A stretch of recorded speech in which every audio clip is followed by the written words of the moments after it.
G'day everyone, my name's Ben Aylett. I'm here to explain a few things about technology, and this time we're going to be talking about satellite internet services and why it's good, and also some of the bad things we've got to watch out for when it comes to deciding about choosing an internet service provider. Now, the deal with satellite internet services is that it's really good for covering remote areas where it's impossible to get any other service in. The downside is, well, I'm going to go into that right now. What you're dealing with when you're dealing with a satellite internet service is a geostationary satellite.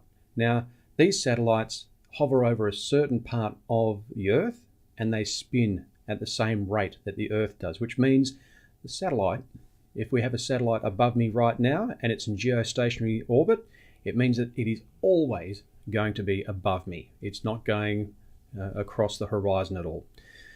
Now, to do this, these satellites have to orbit at an altitude of 35,600 kilometers or thereabouts. 35,000 kilometers, that's a hell of an altitude. So in order for me to get a request from my computer up to the satellite, back down again to the server, and then to get a response from the server and up to the satellite and then back down to me, we're looking at a round trip of 142,000 kilometers. Now, considering that the longest round trip you can take from one point of the Earth's surface to the other, going along the surface of the Earth, is 40,075 kilometers. So that's a really big difference. What's the big deal, you say?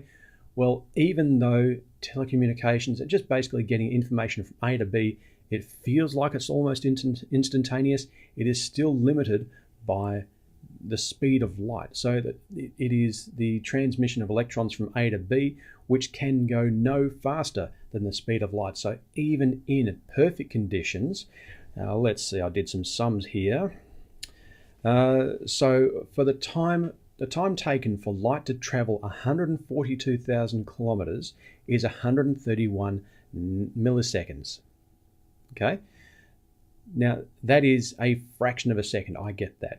But then when you look at the time for light to travel 40,075 kilometers, it's just over 37 milliseconds, which is about 100 milliseconds quicker than satellite.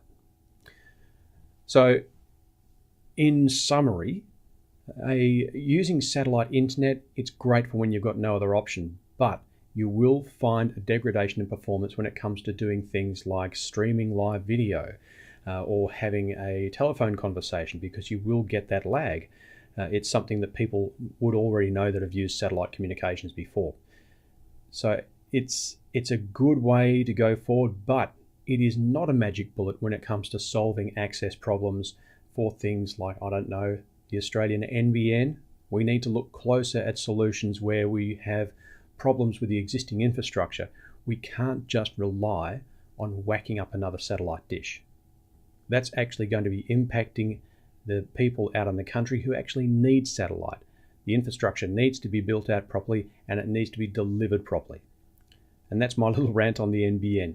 Everyone's doing it. I thought I might as well get on the action as well.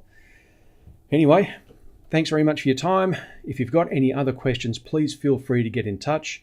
You can find me in the usual places. So my Twitter handle is right there, so you can find me on Twitter. You can also find me on Facebook using the same name, LinkedIn, Google+, YouTube, all over the place. Just go find me and I'll be happy to answer any other questions you have. Until then, stay inquisitive.